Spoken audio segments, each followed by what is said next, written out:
Hello, everyone. Welcome to the Bartlett and to Inclusive Spaces. My name's Kamna Patel, and I'm the Vice Dean for Equality, Diversity and Inclusion at the Bartlett. I can see that we have a number of people who are joining us today, which is incredibly exciting to see because we are aware that your time is precious, particularly at this time. So we really appreciate that you've taken the time to be with us live, if you like, at this time. So Inclusive Spaces is a new initiative from the Bartlett. And what we're trying to do in this space, in this monthly seminar series, is to showcase some of the academic work that we're doing, where issues of equity intersect with the built environment, and principally allow us to foreground scholarship, latest thinking, ideas, experiences around specific aspects of equity. In the discussion that we're going to be having shortly, we're going to be focusing on disability and ability within the built environment. I am incredibly excited to welcome you, not just to this session, but to all the sessions that are to come. We will in the future be looking at questions of LGBTQA and queerness and the built environment, race and the built environment, and a host of other equity related issues.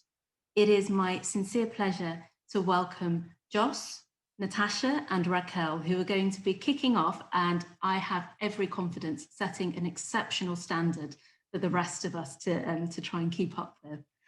I would like to remind you that this session is being recorded.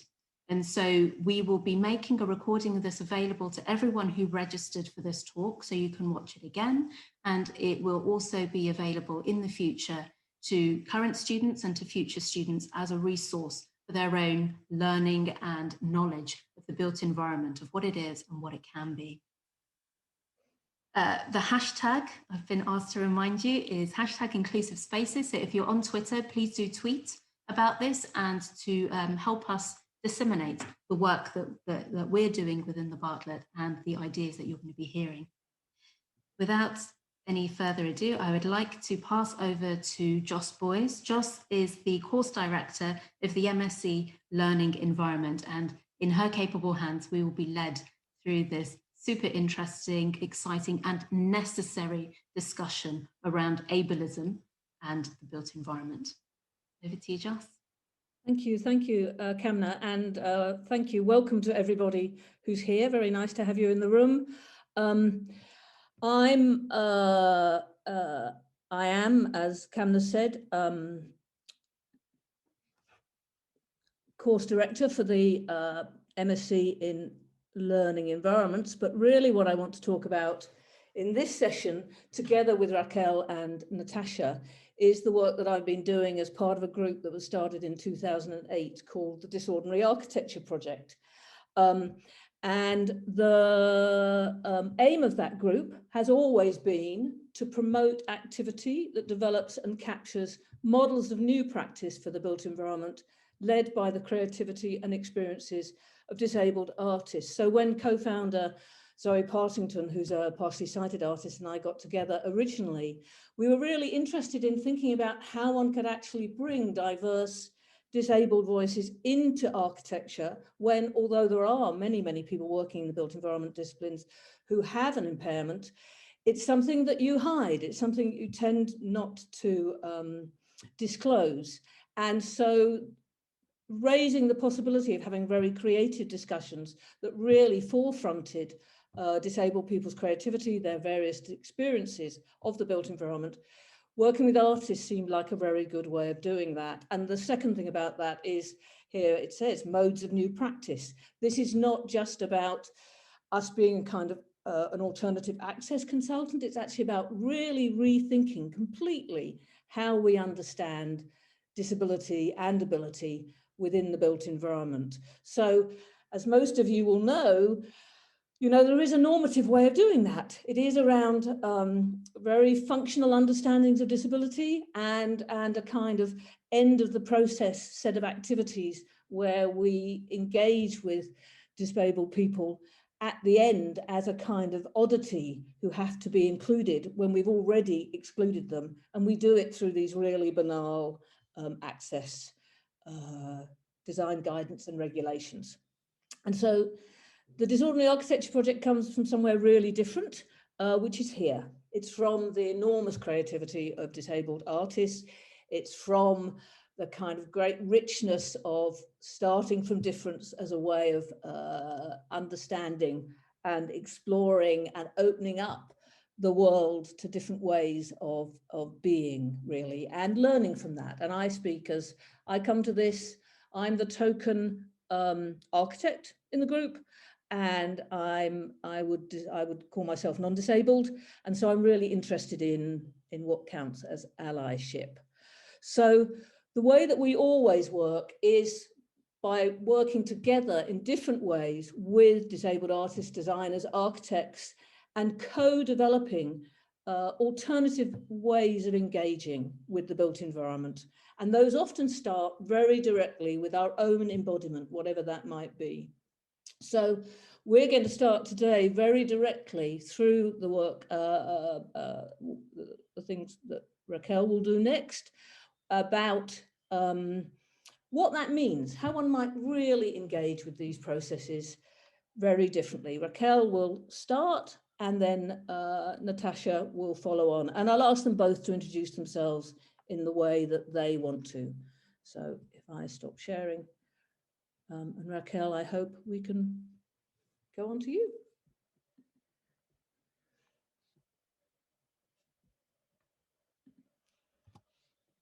Here we go. Thanks, Joss, thanks. So my name's Raquel Meseguer. I am a 44-year-old femme of dual heritage. I have long curly hair that I'm wearing today, half up, half down, and I'm wearing a bright pink raspberry woolly jumper. And I describe myself in that way to already begin to shift the etiquette of this space and make it more accessible to visually impaired people, but also to anybody right now who needs a break from the screen. In the visually impaired communities that I work with, in their forums, they just have all the screens off, all the videos off. So it's a purely auditory experience. And that's what I invite you to do today. I invite you to have a break from having to look at the screen for the next 10 or 15 minutes that I'm going to be talking you through an exercise and through my work. So another way I would identify is as a cloud spotter, and that is my euphemism for the pain and fatigue and the horizontal needs of an invisible disability like chronic pain. I like that title as well because it tells you something about my horizontal needs, but also something I think about the poetry and the pause of the cloud spotter. So mine is an unstable mind-body, intermittent. I navigate precarity and vertical culture and built environment that are not designed with my mind-body in mind. At the weekend, there was an online festival of art by disabled artists. And in one of the events, Cyrus Marcus Ware said, "It's our job to make the future irresistible." They were talking about a future in which people who are disabled, queer, trans, people of colour and their communities are not marginalised. And I love that provocation, not just to be compliant, but to make it irresistible. So those new futures that we imagine can only exist in spaces that are designed for different mind bodies. And so that's quite a big responsibility on all of you today, or challenge, if you like, to create the spaces for more equitable gathering. I think in this time, we need tolerance, understanding and care more than ever. And we need spaces that help us be together, that facilitate that in different ways. So one of the ways that we can begin to imagine those spaces, those different spaces, is to begin to take on the lens of different mind bodies. Mind bodies different to our own. So I'm going to walk you through my lens and my work. And as I do that, I'd like to give us all permission to find this new, uncomfortable maybe, overwhelming maybe, but to lean into that and to try to be awake to the detail and to the thing that excites you. Might be one or two things that you can already like take hold of and begin to weave diversity into your work.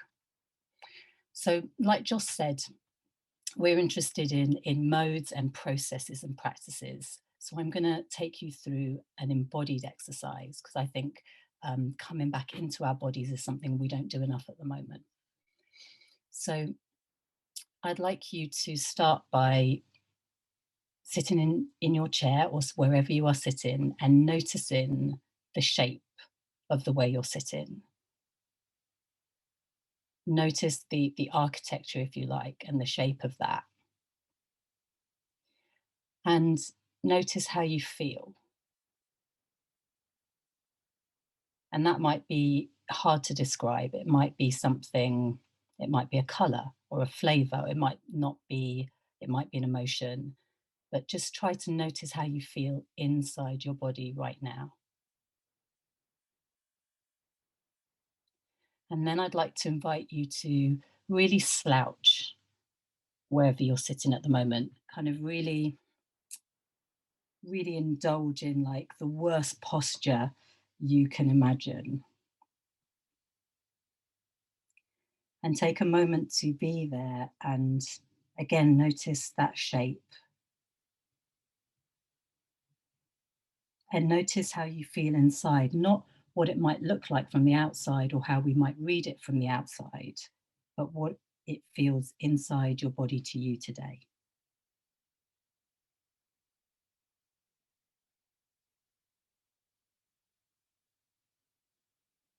And then I'd like you to stand up. Stand up and plant your feet wider than hip width apart and place your hands on your hips. And again, notice the shape. Notice how you feel. Is your sense of space around you any different? Is your sense of spaciousness different?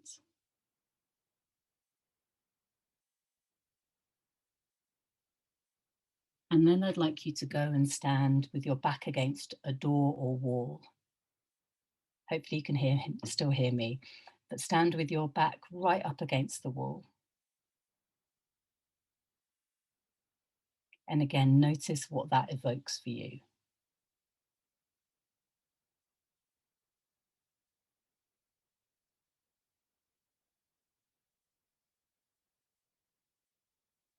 And then I'd like you to find somewhere you can lie down for the next 10 minutes. Somewhere you can lie down comfortably. And when you arrive there, let your weight really fall into the structure you've chosen to support you.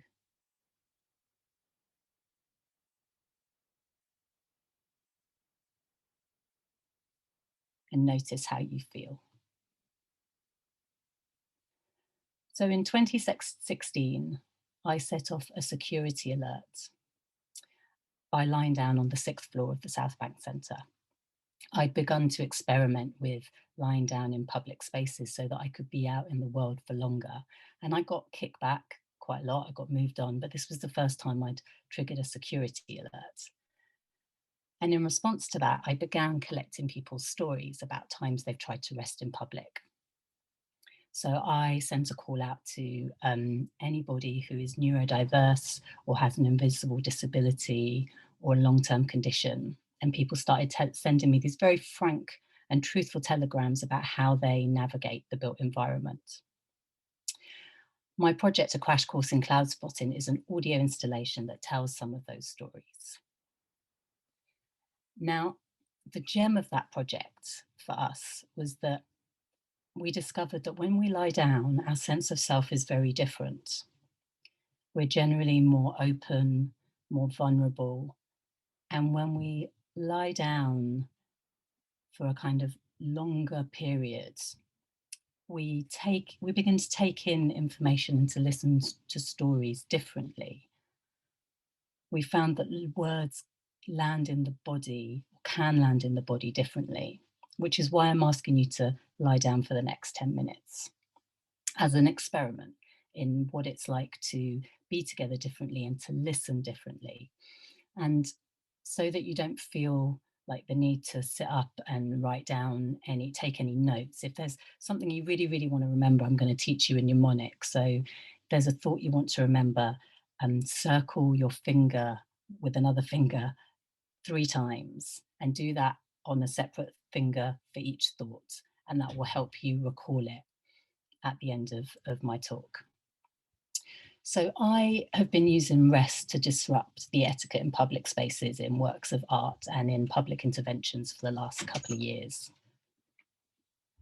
Like I said, in our installation, we tell some of these stories about lying down in public, and we ask the audience to lie down to do that, to participate in a collective act of rest. We do this to claim the horizontal as a site for theatre and new modes of storytelling. And there are other artists' work that claim the horizontal also as a site for activism and restoration. And I can tell you a bit more about them in the Q&A if you like.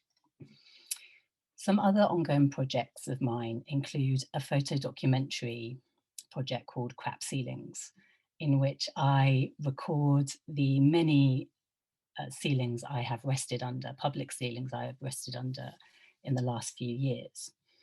And right now, I'd like to invite you to take in the detail of your ceiling. Take a moment to look at the cracks and the shadows, the traces and the edges. So I've called this project Crap Ceilings kind of tongue in cheek, because I really have developed a real fondness for this view that is not really a designed view. It's not really one that we're meant to see, but often the brutalism of it and the mixture of light and metal and concrete I've started to find fascinating. And I think that points to the epic in the everyday that we can begin to pay attention to. I have another project called Horizontal Conversations, which flips the idea of professionalism and productivity. And in this project, I ask cultural leaders and artists and people in kind of important positions to lie down in public with me and have a conversation about what role horizontality does play or could play in their practice. And it was really interesting in these conversations to discover that lots of people who don't need to lie down because of a condition, they still use the horizontal as a place to write from, to kind of dream and exist in a more fluid way. And writers talk to me about trying to really draw out that time just after they'd woken up and staying in bed to write, or some people talk to me about using the horizontal as a place for problem solving, like really trying to access blue sky thinking and kind of aha moments. So I have a kind of ambition to build a rest in spaces network in which in any major city in the centre, there would be places where you were invited to lie down and rest if you needed to, and that you would ideally be no further than half an hour or 15 minutes from somewhere where you would be welcome to rest. I'm based in Bristol, and I've been working with the local cinema, the local art house cinema, and a gallery called the Arnolfini, and a theatre. And together we are creating horizontal events where you can lie down to engage with art, but also accompanying that with a welcome to rest in those buildings. Not right now, but in the future, when we can be together in public again, which relates to a project I'm starting later in the year called We Are All Old Children, which uses play to disrupt the etiquette of public spaces rather than rest. And I think that's going to be really important, because when we can be together in space again, I think we're going to have to relearn how to do that. We had a particular etiquette and way of being, which I was wanting to challenge before COVID. I think after COVID, we're going to be even less tolerant, and we'll need ways to trust one another and be in space together again. So through all these projects, I have come to define my experience of chronic pain in these terms: crip time and deep time experiences, a sense of absence and presence, connection and counterpoint to normative culture. So often I am the still point within activity around me. Deeper degrees of listening and embodied experiences, immersive focus, and the ability to zoom right in on detail, like we talked about with the ceilings, or like zoom right out, and different modes of togetherness, ways of being together that value quiet and care, radical softness. And I share these with you because I think I find them a very rich place from which to design performance and workshops and engagement and spaces. So I'd like to ask you to gently open your eyes if you've closed your eyes, and to gently sit up again and come to a place where you can see the screen again. And I'm going to hand over to Natasha and she can tell you about some of the amazing work that she does. Thank you.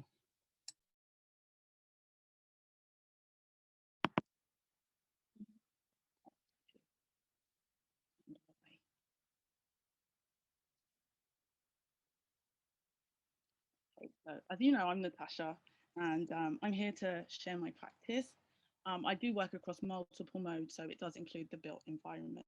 I'm an inclusive designer and a researcher, and I'm currently an artist in residence at Somerset House, Studio 48. My work focuses on mental difference, neurodiversity as a way to foster new conversations and new approaches to the world around us.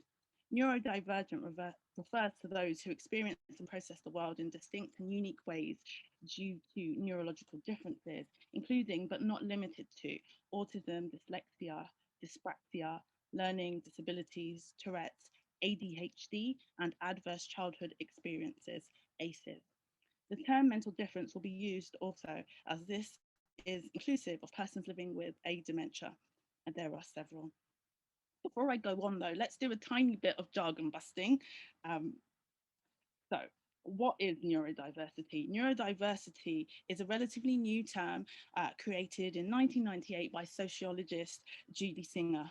Many may not know about her yet, but learning about neurodiversity and taking steps to better support those in the everyday settings can be hugely beneficial, not just for persons who are non-normative, but also the wider community, and learning about lived experiences that are other and different to your own can be transformative.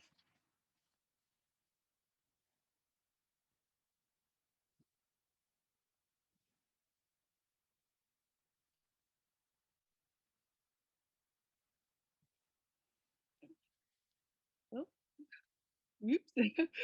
So my work examines different ways of experiencing and processing the world from people with mental difference, hidden disabilities and neurodivergent communities, such as I mentioned before, dyspraxic and autistic persons through to people living with a dementia. I also work with neurotypical and non-disabled people. So why do I do what I do? Uh, Simply, good design enables, bad design disables. So whilst working across my projects, I started to realize that not every voice is being heard. This led me to have a strong resonance with the social model of disability. This underpins my work. I also have many hats. Two of those, as you can already tell, is design and also research. But along with that, I'm also neurodivergent, a woman, I am Black, and I am a SEND or adaptive educational needs practitioner. As we're aware, there is one geographical world. However, there are many worlds within worlds that many are living right across from you. So I draw down on my various skills, lived and learned experiences when needed to traverse these various tangible and intangible spaces, with the aim of illuminating unheard and underserved voices and mapping out better futures through articulated output. What woven through my work is curiosity, intellectual humility, passion, and convergence. These aspects have taken me on an explorative journey through specialisms, neurotypes, and communities. One of my aims and hopes is to provide inspiration through my practice and break down barriers, structural barriers, invisible barriers, social barriers, providing encouragement to my neurodivergent siblings and my cognitive cousins of today and tomorrow. And to hopefully demonstrate that ambition and adding value in your own unique way is possible, regardless of ability. for people who identify as neurotypical or non-disabled, you also have a shared stake in this as well, in creating equitable futures and addressing ableism. And ableism, as defined, a working definition by Talia T.L. Lewis, developed with disabled, Black and other negatively racialized people, is defined as a system that places value on people's bodies and minds based on socially constructed ideas of normality, intelligence, excellence, desirability, and productivity. These constructed ideas are deeply rooted in anti-Blackness, eugenics, misogyny, colonialism, imperialism, and capitalism. This form of systemic oppression leads to people and society determining who is valuable and worthy based on a person's language, appearance, religion, and/or their ability to satisfactorily reproduce, excel, and behave. You do not have to be disabled to experience ableism. But also, even if you do fall into the mainstream, you are what I would term as possibly a tab, so temporarily able-bodied, because people do age and our circumstances do change. Ability and disability is a continuum of sorts, I feel. What you can see here is one of my projects. It's called, this is part of a toolkit, it's called Tune In, Tune Out. And that's a multimodal toolkit born out of my project, Tangible Statistics Linguistics. It's an umbrella project. It focuses on creating an awareness tool, something that allows the users to experience dyspraxic traits. In this project, I shape interventions to foster empathy, agency, and awareness concerning dyspraxia. One of the articulated outputs of the toolkit was neurodivergent jewelry as per the image. This helps to build momentum for creating new offerings that sought to harness lived experiences and foster learning for sustainable change. Tangible statistics, linguistics, and alt experiences, a project I'll explain in a bit more detail further into the presentation, are examples of the interactive umbrella projects that I work on and practice that aim to harness empathy, agency, and awareness concerning neurodivergent and non-typical neurotypes through autoethnography, provocations, and interactive mixed methods, including analog and digital interaction. So, when my curiosity and passion comes into play, I reach out to communities to create dialogues that can go beyond linguistics. What that looks like is collective poetry, speaking with the body, co-authoring papers and inventions to create responses and bridge gaps that address challenges to which solutions didn't currently exist or were not widely known, enabling new methods, approaches and engagements to be of service to all within society, and coin what underpins my approaches and methods as a force of nurture. I believe finding new ways to innovate within design and agile cross-sector collaborations are vital, and so that all within society can be part of a new, inclusive, creative economy and exchange system where the needs and values of a nurtured society can be reflected in the design offerings and engagements people see, experience, access and use, transforming pain points into positive, shared, collective experiences. So what you can see here are images that are part of the Alt Experiences Umbrella Project. This is a project which explores non-normative ways of being via multimodal experimental play, focusing on creating and exploring various tools and provocations and providing opportunities for participants to consider and in some instances immerse themselves in non-typical ways of being and experience interventions. Now, how does this impact industry? Okay, so curiosity, intellectual humility, and convergence, coupled with a passion for inclusion for all, has led to my creating various sensory workshops and exhibits at cultural institutions and organisations, including the V&A, the London Design Biennale, Somerset House, the National Gallery, and Tate Britain, to name a few.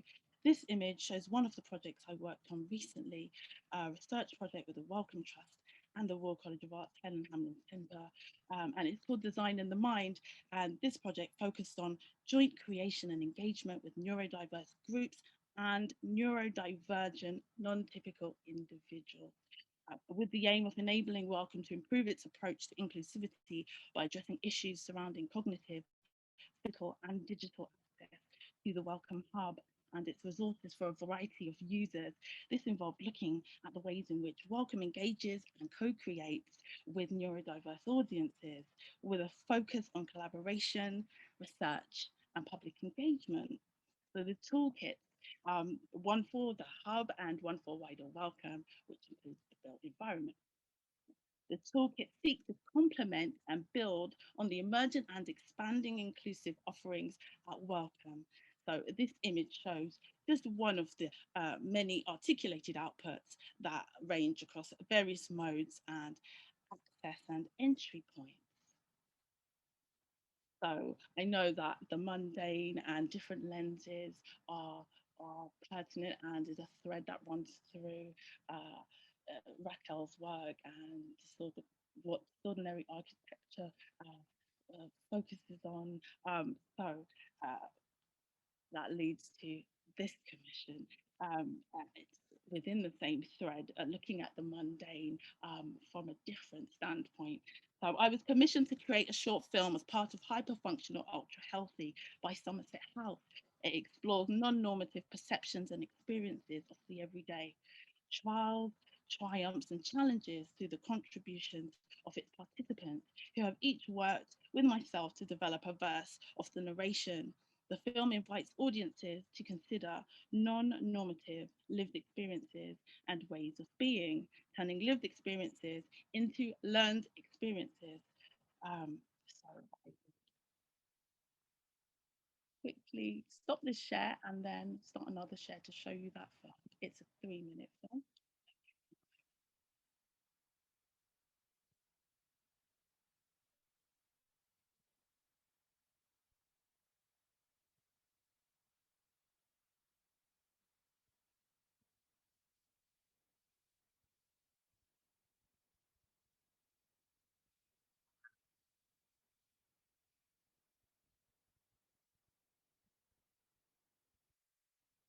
Non-linear.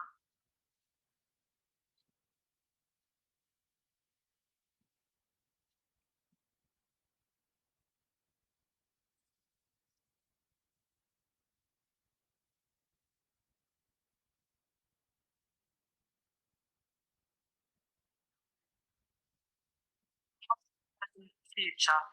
Tick tock, tick tock, tick tock. Back to back, we face each other.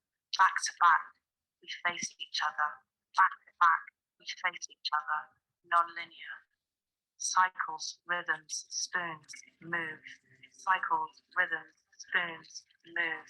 Cycles, rhythms, spoons, move. Back to back, we face each other.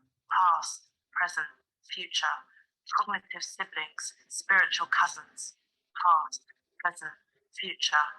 Back to back, we face each other. Past, present, future, non-linear.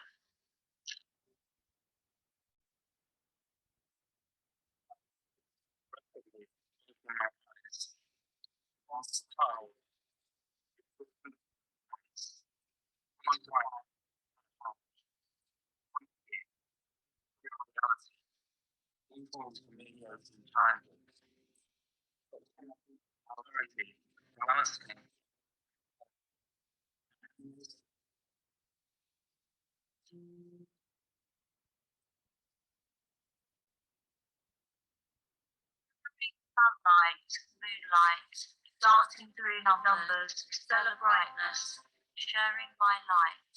My name is. There's so little and so much of it. The sands fill up, spill out ad infinitum, neo-divergent and non-normative.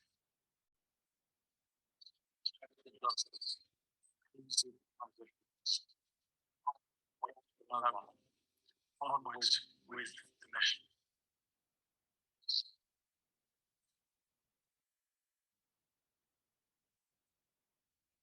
Non-linear fluid interactions with fractals, fractions, time-based social acrobatics to meet the mainstream satisfaction. One has it all. Tick tock. My name is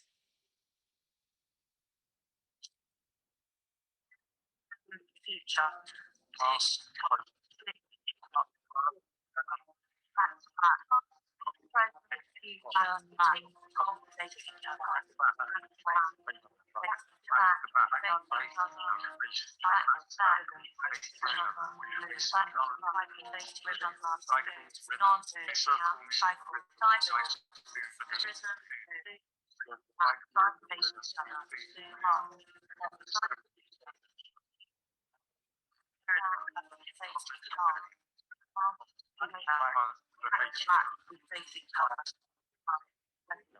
future, non-linear.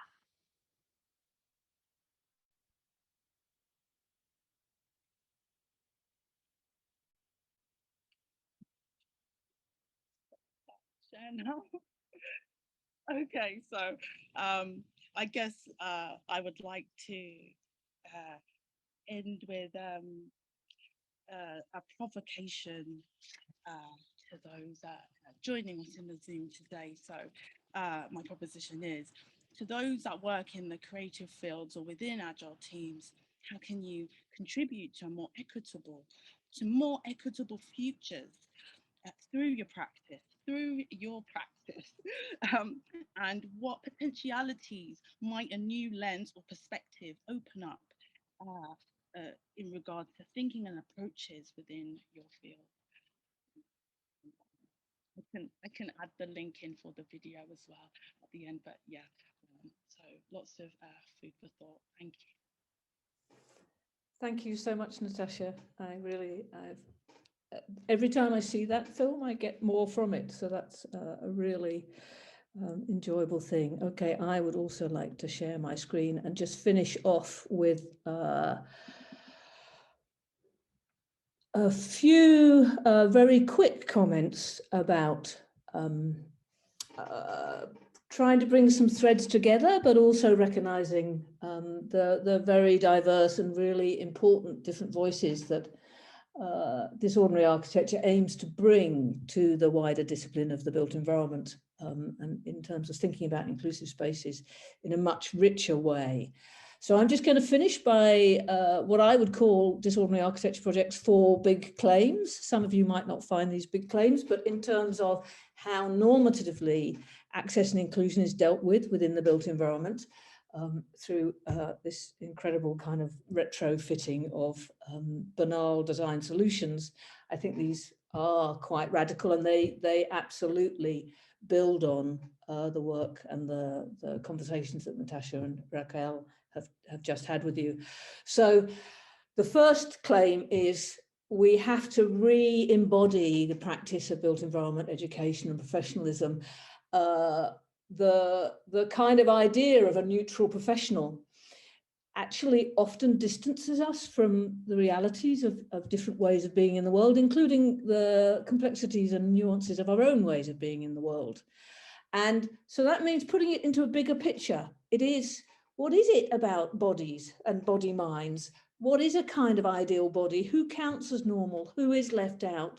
Not just by disability, but by other ways in which race is understood, or gender is understood, or class is understood. And how does that link specifically to an idea of what it is to be a professional in our field, in this discipline? I talk as if everybody's from the discipline, but from what it is you learn to be, if you learn to be an architect or you learn to be a estate manager. And there's a kind of set of ideas around entrepreneurship, around independence, around a certain idea of competence that can actually be quite difficult for everybody, and that it would be really good to unpick all these different ideas about what constitutes a disability and what it is to be abled. It's so great that Natasha used this same on the screen. I'm showing again T.L. Lewis's definition of ableism. I won't repeat it again, but it's Natasha said it out loud. And it is that idea that, and I speak as somebody with, who is middle class, who is white, who is privileged, everybody really who's studied architecture is already privileged. Everybody who's in the built environment at UCL has found themselves a place of privilege, even if the experience may be quite uneven. So it's really important that we look at our own ableism. And then I think this idea of how we might rethink disability as not being just this kind of binary and inferior category compared to ability.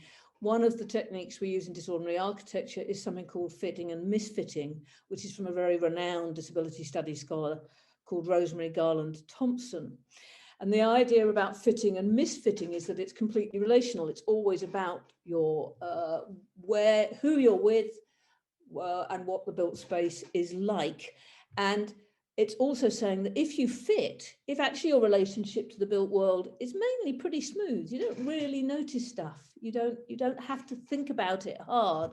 That's actually a problem because it results in a lack of taking notice of your surroundings, and it means that you can't use those things in a creative way. And if you have an unproblematic place in the world, then there's a lot of things you don't notice. So misfitting, where you haven't some sort of non-normative body mind, we would argue that that really increases creativity because it means you are always paying attention to and negotiating places and encounters in often a very rich way.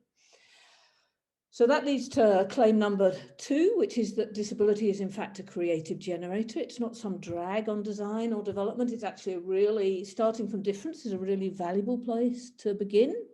And that's because if we value our rich bio and neurodiversity, our different ways of being in the world, we've got a lot of really inventive ways to start creating built space or managing built space. The second thing is that disabled people are already creative experts. This goes back to misfitting. If you misfit, you spend a lot of energy in negotiating the built environment. Now, some of that's very exhausting and frustrating, but some of it's also very creative. Your understanding of the everyday is really rich and detailed. And then finally, I think we're really interested in how you might think about the built environment from the experiences of misfitting, how that might be a really good starting point. Other words that get used a lot, unruly bodies, non-compliant bodies, but rather than either having a kind of not thought out user or a norm or an average, starting from the outliers actually gives us some really creative opportunities. And we do the Disordinary Architecture Project over these 10, 12 years with artists working together with people across the built environment. Particularly we did in education, but also working in professional practice. We've developed a whole series of techniques to get people to rethink their own bodies, which is not about feeling empathy for the other or somehow kind of trying to play act being disabled. It's about how you might be in the world differently and what you can learn from that as a creative experience, building exactly on the examples that Raquel and Natasha have given us. I won't even talk about these projects because I would like us to have some time for conversation. So this is Rachel Gadsden doing large performative development drawings with new students to allow them to think about developing a brief on a project, which starts from human bodies. This is Dave Dixon, a project we did in Copenhagen, which was about how by changing your body, you might start drawing differently and therefore designing differently, and how that might be a collective activity. I'm not describing these slides, I apologize, but I have a transcript which I can provide. This is Liz Crow. Again, this connects to some of the work that Raquel does. This was a project called Tilted Horizons, which was about exactly that, what happens when you look at the world from a different angle and what that means if you're a designer, but also what it means in terms of how you might imagine where resting spaces might exist and what they might be like, and why we don't have them, why they don't exist. And the students did a whole variety of different exercises. This is Liz Crow. Again, this is another example of the sorts of things that Raquel does, where she found in her study group, she was doing a master's, she found that where she lay down in that group, in formal, what would have been otherwise formal seminars, that the whole dynamics of the group changed and became much more open and curious and engaged. The third point is to think about disability as a powerful critique of what is normal. That's not just what is normal in the design of space. It's about how we can challenge everyday social, material and spatial practices in those situations where they're acting to enable some and disabling others. And again, we use these terms. Disabling, you don't have to be disabled to be disabled by a built environment. There are all sorts of other factors that come into play. And then, of course, what is normal in architectural and built environment education and practice? Could we rethink that? Could we rethink that from basics by bringing in ideas from beyond creative practice, beyond the disciplinary boundaries? I'm not going to talk about this, but you can look at it later. So an example of that would be drawing differently. This is a project by an architect called Thomas Carpentier that I really love, where he was trying to rethink how you might, it was called the New Standard, how you might imagine different sorts of bodies. It was his diploma project actually in France. And he took a whole series of both fictional and non-fictional bodies, like the Borg Queen and Arnold Schwarzenegger, and he designed a house for them all to live together. So he just developed more and more detail around different sorts of bodies as a way of exploring, as a kind of provocative exercise in exploring what different bodies mean. And this, for example, is where the project starts, which is from everybody having dinner together.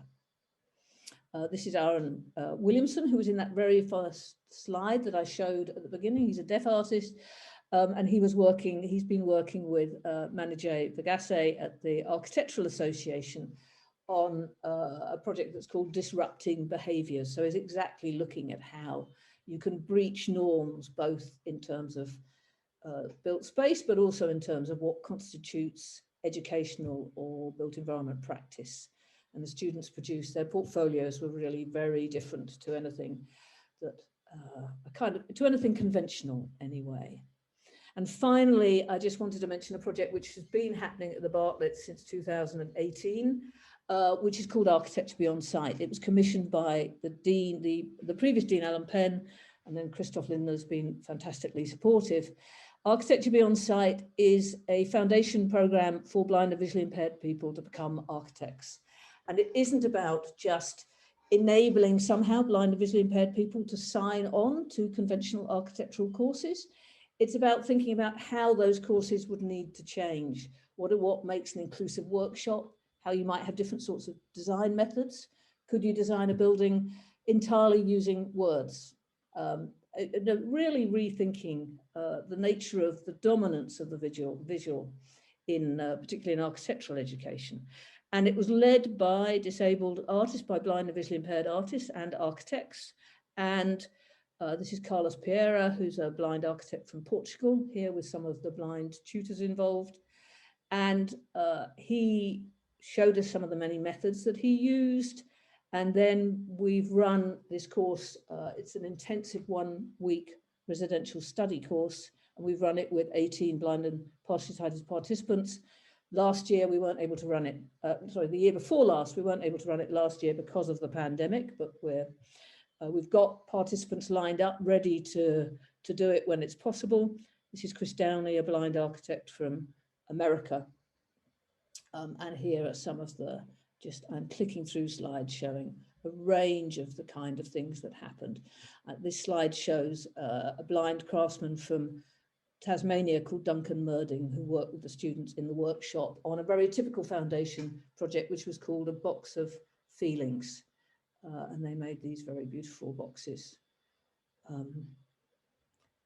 And it changed the whole way that teaching took place. It was entirely run by blind and partially sighted tutors. So here we have an under-table crit because of getting the light conditions right for the piece of work the students wanted to show. And finally, my fourth point, and I'm going to call it Access is Love, and that's named after a fantastically vital disability campaigning group in the States called the Disability Visibility Project, which is Maya Mingus, Alice Wong, and Sandy Ho. And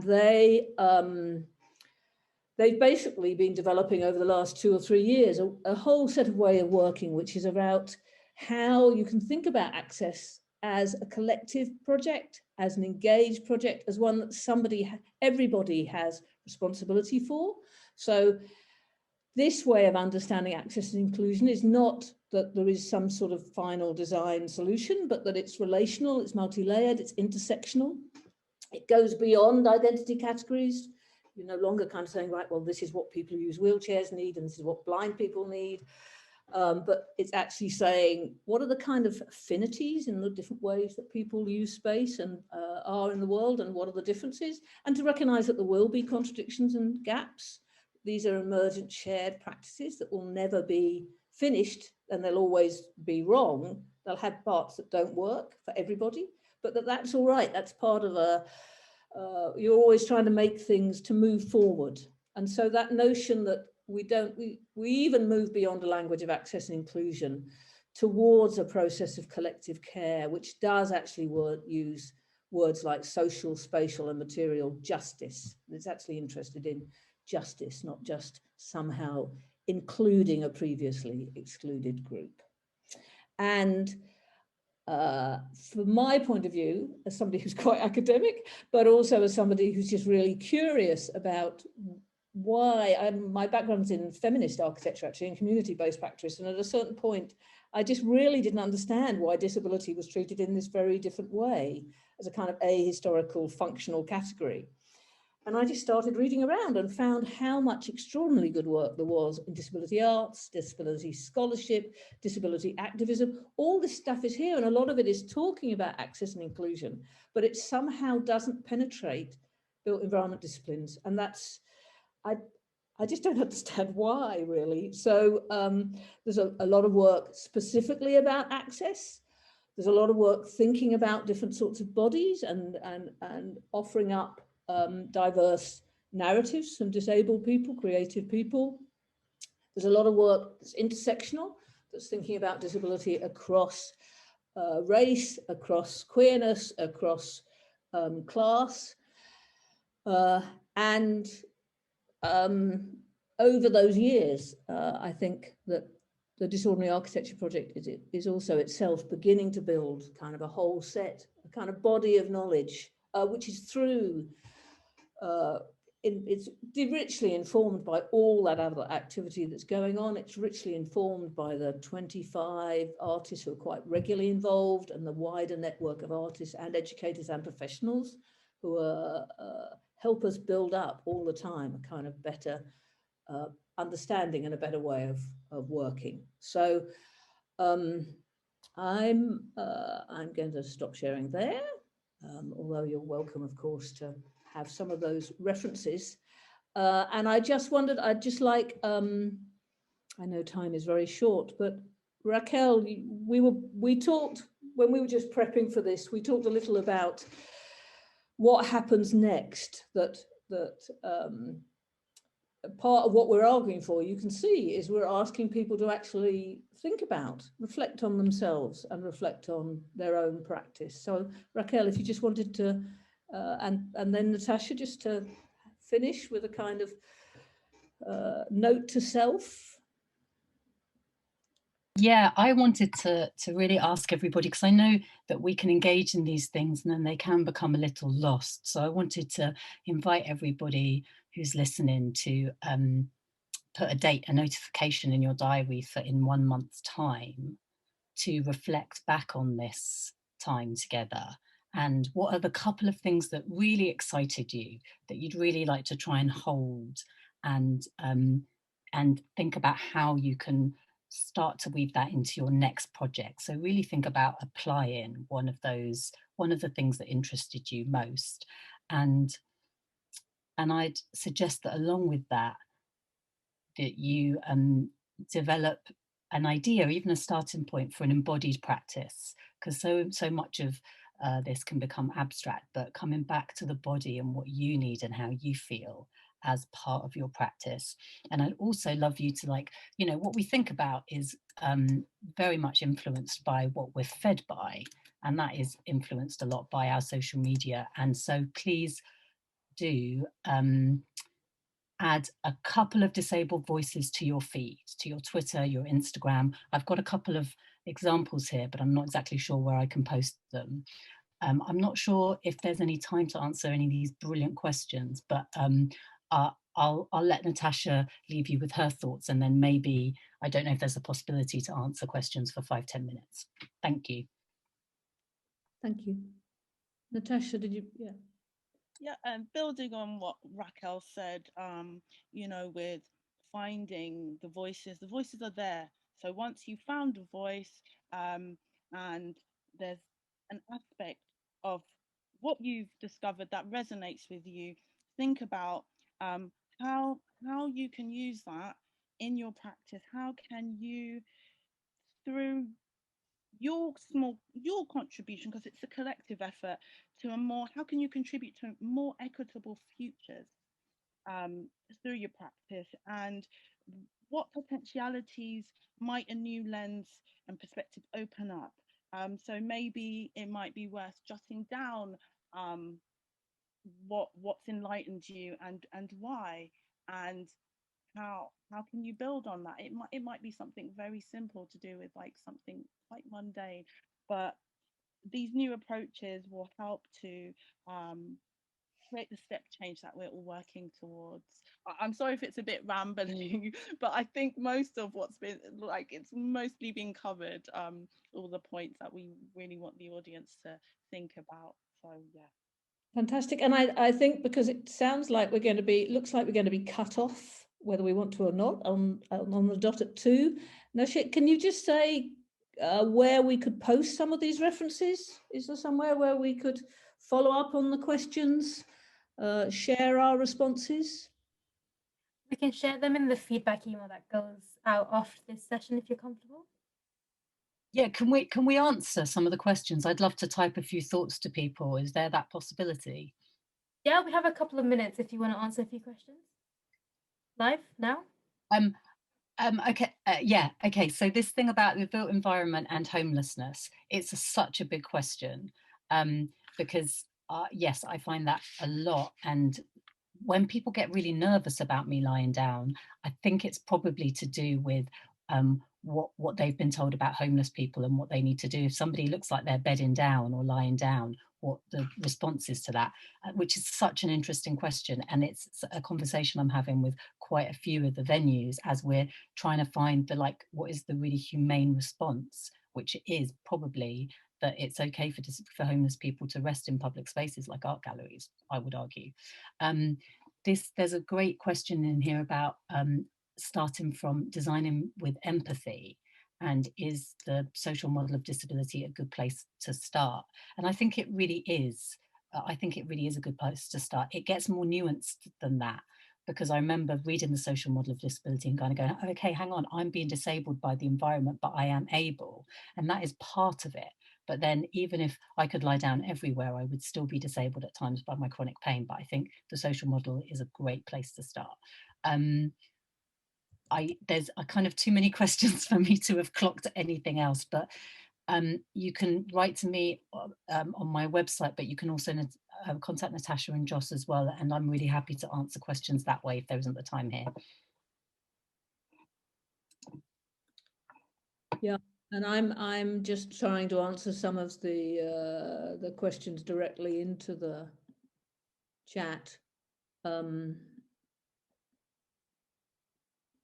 I'm still a bit confused, because if we're just going to be cut off, the session won't be cut off, so we can carry on for 5-10 minutes more if you would like. lovely. I misunderstood. I thought You're saying it would literally automatically start. Not at all, not at all. Very worrying. I'm just going through the questions.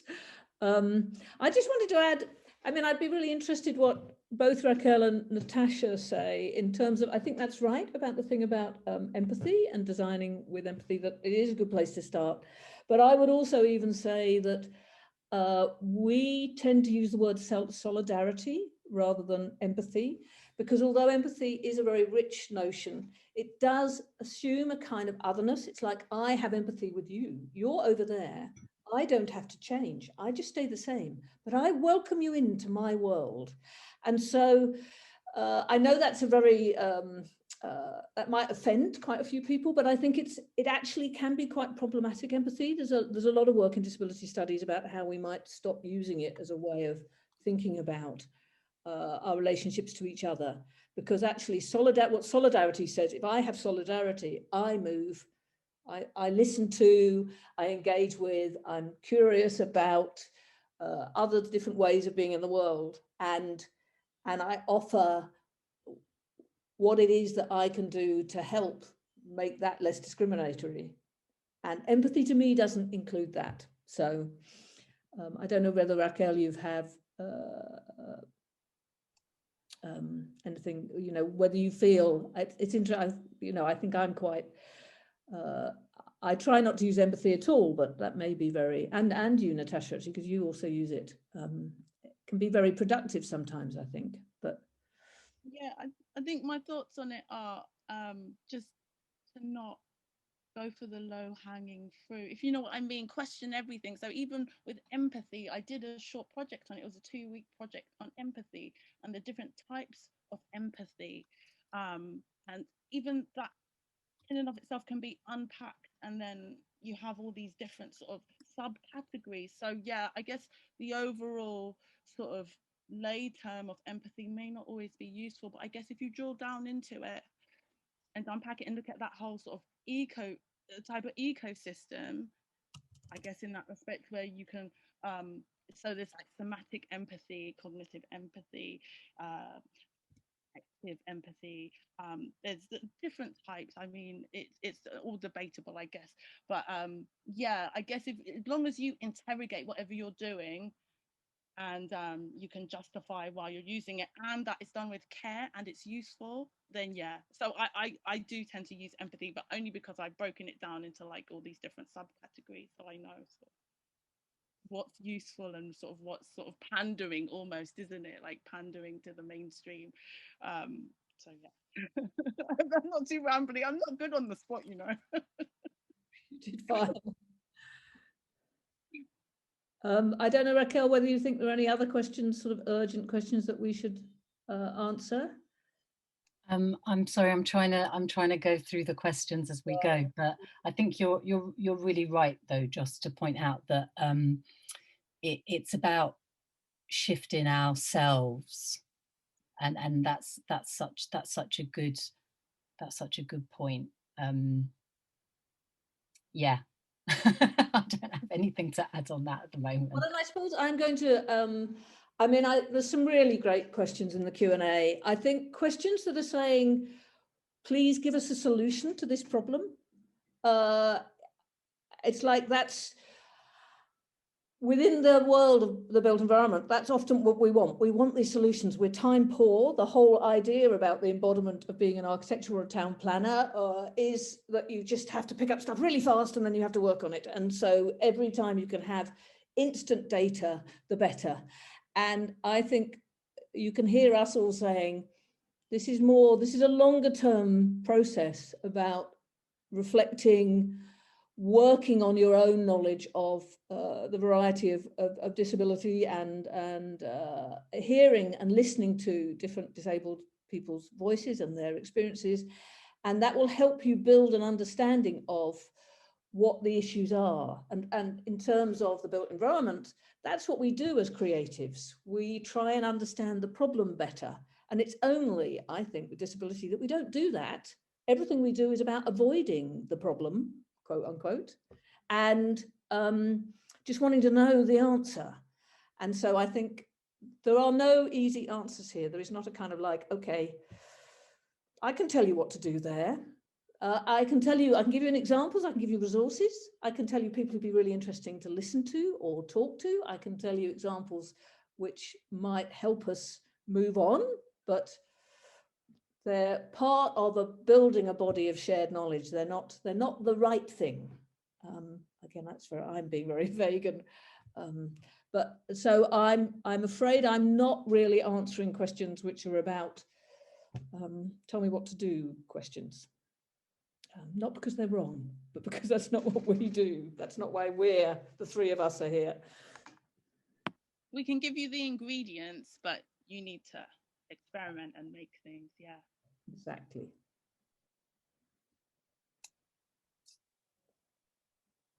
There's this question about mapping. Are there programs that map accessible areas? And there are some different projects. Joss, maybe you could share the link to the one in America, the mapping project that you shared with me. This is something I would love to do. I would love to map a city for its rest-in spaces and create the design of how you'd share that information and how you could share that with people and have something evolving as users use those spaces is something I'd love to do in the future, but haven't managed to get funding for it yet. Yes, and I don't know why it's not letting me do a copy paste into, let me see, sorry. No, it's not letting me do a copy paste. Okay, so the project that Raquel mentioned is called Mapping Access. It's based in the States. If you look up Mapping Access and Amy Hamray, and what's really interesting about that work is it uses crowdsourcing as a way of building a map. So it's not just showing you accessible areas, it's actually knowledge exchange of different ways in which it's at the University of Vanderbilt, of different ways in which people are experiencing that environment and the comments that they're making on it and the suggestions they're making about how access and inclusion might be improved. So it's like a very layered body of knowledge that may include contradictory information, but allows you to see and then act on improving that campus in the best way that you can. And I'm sorry that I haven't given the actual link because for some reason it won't work.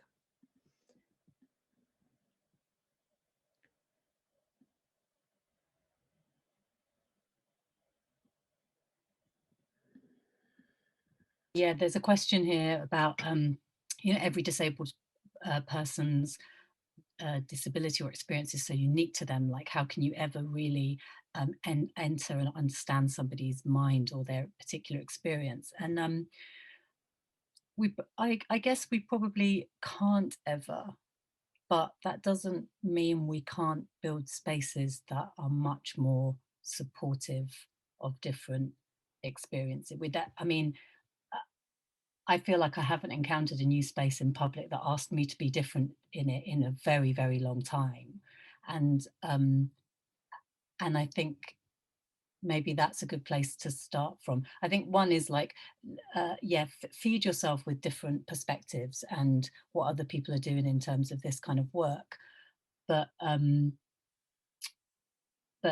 oh gosh, I've lost my train of thought. But we probably can't ever know what another person's experience is like. That doesn't stop us though from building more equitable spaces, I don't think. And there was this other question about play and interest in kind of how can we use that more? And I think that's a really, really interesting one. What I'm going to do is I'm going to do a project where I film some children and then transpose, like really faithfully transcribe that movement onto adult bodies and create a dance performance out of that I put in different public spaces to challenge what we allow of different bodies, because we allow that movement of a child, but as soon as you see it on an adult body, what does it mean? How do we react to it differently? How do we police each other? So that's one of the things I'm going to do. But I run sometimes these collective horizontal conversations, and so many adults that I spoke to wanted a space where they could be different in their lunchtime, somewhere they could lie down and read a book, somewhere where they didn't have to, there wasn't either a money exchange to sit somewhere, but also that there were different ways of being physical other than just sitting. I think there's so many ways we could design our public spaces. I always dream about spaces that have just got like a big bit of foam or carpet and you can just roll around and all the content is on the ceiling. And I know that mothers and children and lots of other people think about that kind of thing as well. So it's just widening what we think about as possible. Yeah, agreed. And also I've been thinking, as well as sort of listening to other voices, what about your future voice? Because the way I look at it is we are all sort of temporarily able-bodied, because eventually we'll all age, you know, and our needs and requirements will change. So what if you were to design something or to create something for your future self, what would it be? What would it look like? You know, it maybe play with that, explore that, do maybe a 1-day sprint on that and see what comes out of that, you know, and that may help inform your practice and help create things for that target group that exists right now. So that's just my thoughts on that.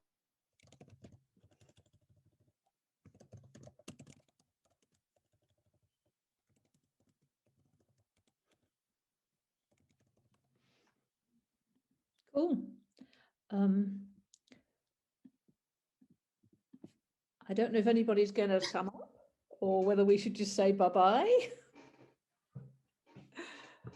Well, it's been a pleasure. Thank you, Let's just say bye-bye, shall we? Yeah, I thank you. Thank you, everybody, for coming. And we'll find a way, of giving more feedback on resources, which I think is the thing that we argue for a lot, and also to ask you to set a date to reflect on this and reflect on it in relationship to your own practice, as Raquel was suggesting. So thank you very much, everyone. Thank you. Thanks, everybody. Bye.